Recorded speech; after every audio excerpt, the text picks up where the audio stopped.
What's happening? Yeah, what's happening? What's that? That's it, you got it. Alright, what is up, everybody? My name is Dame Thompson. Welcome back to another episode of What's Happening.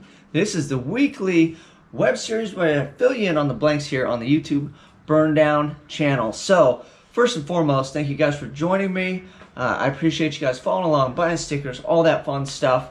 And the reason you're probably here, let's get right into it, is I posted up a picture and it said 6.2 and it just showed a block. I don't even know if I showed the block. I think I just kind of showed the 6.2. Well, I went down to my engine supplier. I haven't heard from him in a while, so I have a guy that gets a bunch of core motors. I mean, he gets tons of different things, but I kind of have a deal set up with him. And then when he gets, usually I look for like 6.0s, 6.2s, any aluminum blocks I usually get from him. Sometimes I do 5.3s and 4.8s, but generally I just ignore those. So it's the stuff that actually sells, right? So I buy and sell. A lot of you guys know that's how we built the Malibu for the most part, because I'll buy something and then either turn around and sell it, or we'll take to the machine shop and refresh stuff. And anyway, that's kind of how I make a little side money to throw at the car. So it's my race money and all that. Well, we had the 6-liter, the 6-point disco. I pretty much have everything ready. It's sitting over there waiting on me. And then we decided to get into the whole scuff and shoot paint fiasco that we got going right now. Well, I went down to visit my guy. I haven't seen him in a while. And what I like to do is I like to take a little extra time. If I don't hear from him, I'll go down there. I usually bring those guys cervezas because I know what kind of beer they drink. And then they've got actually like a junkyard dog down there. Her name's Lucy, so I like to get beef jerky. And I always share that with Lucy. Just kind of talk to the guy, see what's what. And then they get so busy, sometimes he doesn't even know what he has. I like to just rummage through and look at stuff, and I take my time because I know what I'm looking for. He's there to make money, and he sorts things out and does what he does. And I'll climb through the piles of motors and look at stuff, and sometimes I find treasure, sometimes I don't. 9 times out of 10 he calls me, but every now and then we get in these like drought periods where he's either too busy or whatever. So lo and behold, I show up, I go down there, he's got trucks full of engines, he's got a bunch of stuff. He's like, oh, I don't really have anything. So I'm like, all right, you mind if I look around? You know, he doesn't care, so we start looking around. And I did see a 6-liter. I wasn't really there to buy motors. I was there to kind of just can and beer, let him know I'm still around if you guys get stuff that's good. And he had it sitting on a pallet, so I know he already sold it or whatever the deal was. So I didn't really badger him about that. But when I walked by one of the trucks, I saw an aluminum block, knew it was an LS. Figured I'd just inquire about that because I'm, you know, being the nosy person that I am, right? So I said, hey, what's up with that aluminum motor? He's like, oh, he didn't even know, right? So it's sitting in this truck. There's some other crap on top of it. So we cruise over there, and he's like, oh, yeah, that's a 6.2. And he was ready to load it in my truck, and I'm like, whoa, because generally the price tag on them are pretty steep. I wasn't really shopping that day, but I figured, you know, if the price is right, I'll get it, and we'll figure out something or whatever. Well, we get back there, and it's a block. So I'm figuring there's a crack, there might be something with it or whatever. Then I notice there's parts and a crank, and he starts pulling different pieces and parts. So he kind of has the motor, but not the full motor, right? So there's no piston or rods, just a block. He's like, oh, it's good, it's good. So I'm kind of like looking at it like, well, you know, what do you want for it? And he's like, oh, I'll load it up. So he's ready, because I always go down there, I always just buy everything. Well, I don't really have a bunch of money on me. And then obviously I want the motor if it's good, but you know, you got to negotiate and see what's what. So we start looking for the parts and the pieces, and he said it's a block and crank. So I was like, yeah, you know, I'll take it, we'll figure it out. So he's kind of loading it up. Well, we start looking, and he finds, he has the main, it didn't have the main caps on it, right? So he finds the main caps, they're in like this bucket. He's like, here you go. So I'm like, well, let's spread these parts out before I get myself in trouble here. And I start going through the main caps, they're all stamped or whatever, and there's 1 through 4. There's not 5, there's 5 main caps on an LS. And so we start looking in this truck, and then he's busy, he's there working, so he doesn't have a lot of time, so he leaves one of his guys there to help me kind of dig through this truck. If you can imagine a truck that just has junk motors in the bed, and then he has a part with, it almost looks like, what are those, like milk jugs cut off with pieces of the engine, you know, stuffed in them. Like that's what he was handing me, that this 6.2, somebody disassembled, and that's how they housed all the pieces to the thing, right? Long story short, we can't find the main cap. So I'm looking at it, and I'm thinking, dude, if I don't have a main cap, this thing's junk, because I know that these things are line bored. and if you don't have the proper main caps, it's not true. And I don't know if the thing's really either good or not. And we can't find the 5th main cap. I made a couple phone calls. I called one of my buddies, and he's like, yeah, if you don't have it, that thing's junk. And I'm like, ugh, you know. So I'd like to get it because the bores, everything looked good, minus it was missing a cap. Well, I stumbled upon Google, and it says that they make aftermarket caps. I'm like, well, if they're selling aftermarket caps, that tells me there's a way to make these things work. Because there's no point in selling an aftermarket cap if you can't line bore a block, essentially, even though it's steel with a steel cap on an aluminum block. And so I just showed him, I said, dude, these main caps are like $600, $700 if I got to buy these things. I was like, just depends on what you want. So he's like, oh, how about $150? I kid you not, he said $150, and I was like, at first I thought he said $550, and I was kind of mulling it around, and then I was like, did you say $150? He goes, yeah. And I was like, and right away I'm like, there's no freaking way. For $150, like, I'm good. So I could already tell, like, when he was loading the truck, he just wanted me to take the thing away. And then when he didn't have the main cap, he was like, I'll just make him a price because I want the thing gone, right? So here I am with my $150 6.2 missing a main cap. And I already had to go to the machine shop and check on a 6-liter that's been there since beginning of like the year. So I figured I'd just drop that on him and see what's what. And if it's not any good, it can always be used for a mock-up block, and we'd go from there. So go to the machine shop, show my guy, no big deal. Here you go. I said, well, do I have to get main caps or what's the thing? He's like, oh no, I got one. And then he checked the cylinder bores. One of the cylinders is 5 thousandths out, so it must have had some miles on it. So we're going to put a sleeve in that, and we'll put a main cap, line bore it, and essentially I've got a $150 6.2. Well, you start thinking about it, obviously first thing is I could make some money on this thing. I have guys, you know, I could make a phone call right now and just make that thing go away.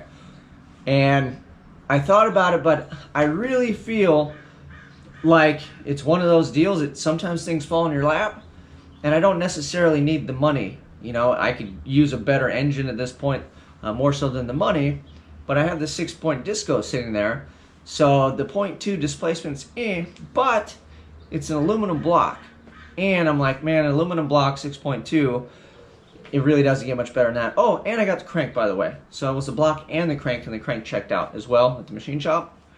So I just figured, you know what, it's an easy 100 pounds that I can take off the front just by using this motor. So that is a win for me just because of weight. So that literally should get us weight bias where I want to be. It should get the weight of the car where I want it to be.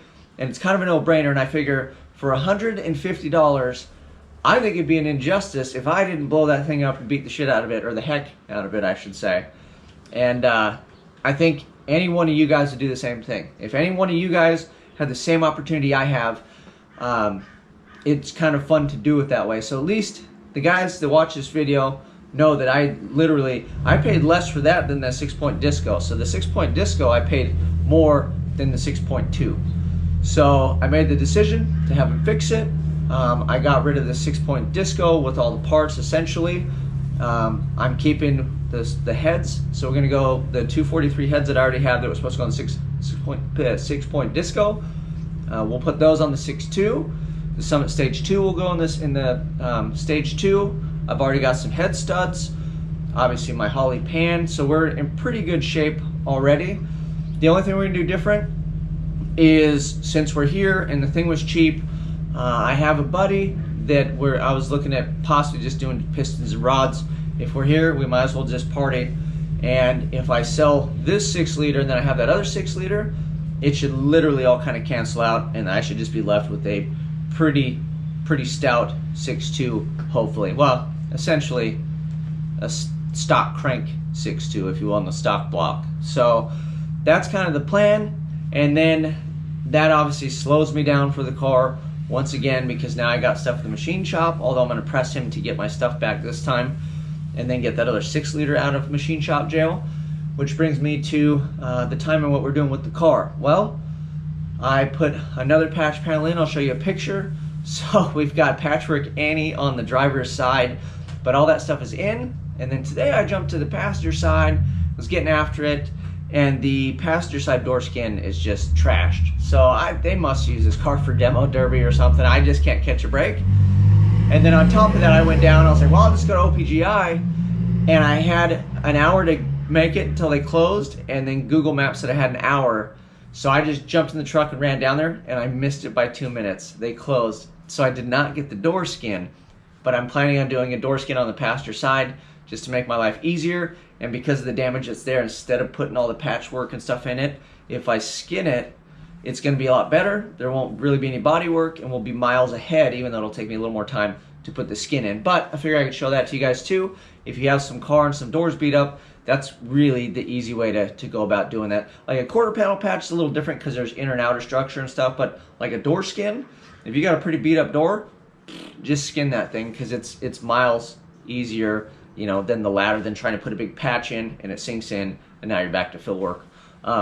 So that's where I'm at with the car. I figure we're gonna do the 6-point Disco Point 2.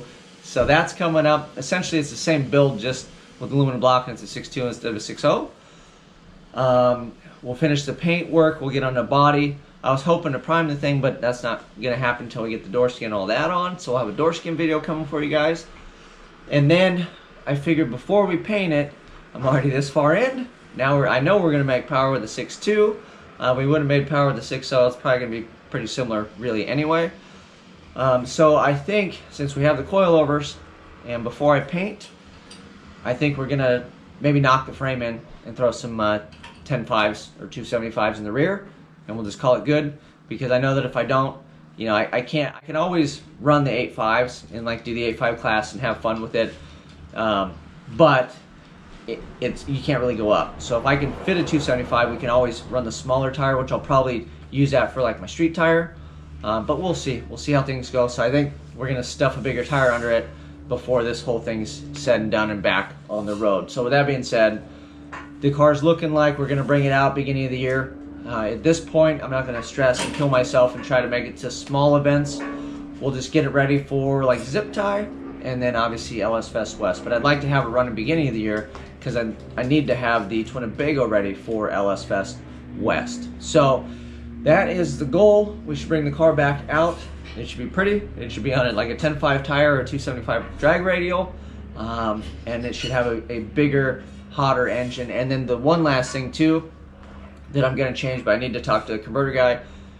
This is a 3200 stall with the power that I made. The 6.2 is going to make more, but I don't know if I have enough stall still. So maybe the 32 might stall enough now because the engine's larger and it's going to make more power.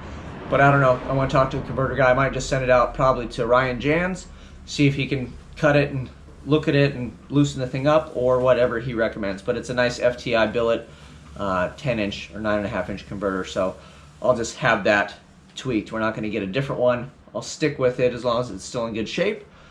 So those are all the changes. That's where we're going with the thing.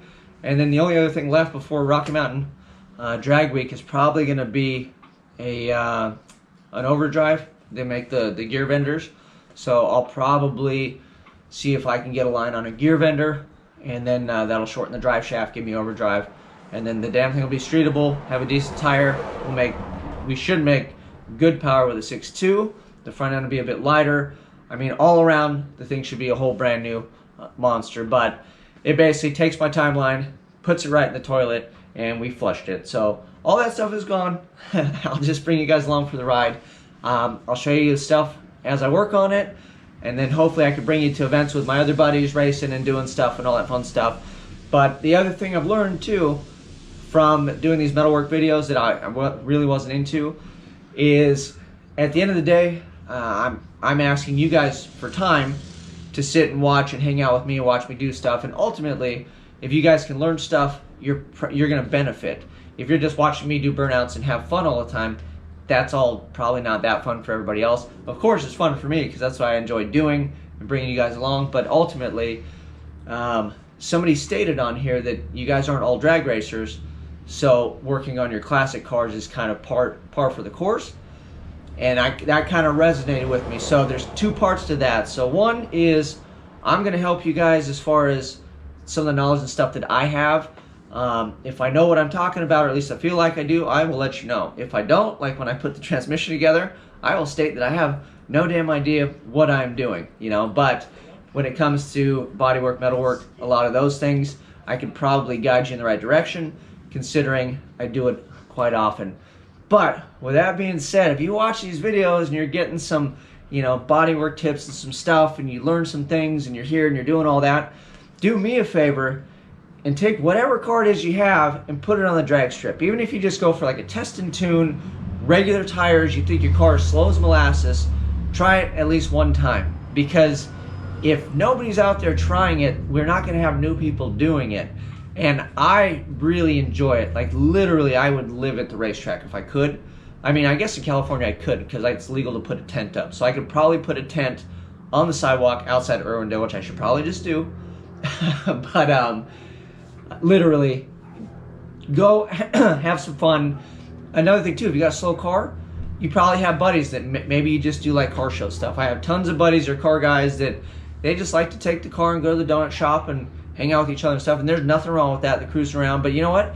Maybe get a couple of those knuckleheads, you guys lie to each other, talk a little smack, see whose car's faster, go to the drag strip, have a little fun. Because it's one of those things, from the stands versus being in the water box at the line staring at the Christmas tree, I guarantee you're gonna leave with a smile on your face, even if you got a slow ass car. You'll have a number, you'll have some fun. You may not ever do it again, but at least for my sake, try it once. Who knows, it might be something you enjoy. So with that being said, it's basically Dane's work on his pile channel, but when the smoke clears, we're actually gonna have a pretty fancy mechanics looking pile. And hopefully the thing will be fast, because we should make good power. Like that 6.2 should just yawn out. I'm going to say we need at least 800 at the tire with that motor. It should be more than capable to do that without really pushing anything crazy. So that's kind of where we're going to start, which is a hell of a start. And then we'll put a little bit of tire under the thing, see if we get the suspension to work. And who knows, we might have a race car on our hands, or a pseudo race car. But other than that, you guys know what to do. Like, subscribe, share. I'll keep bringing you tips, tricks, all that stuff.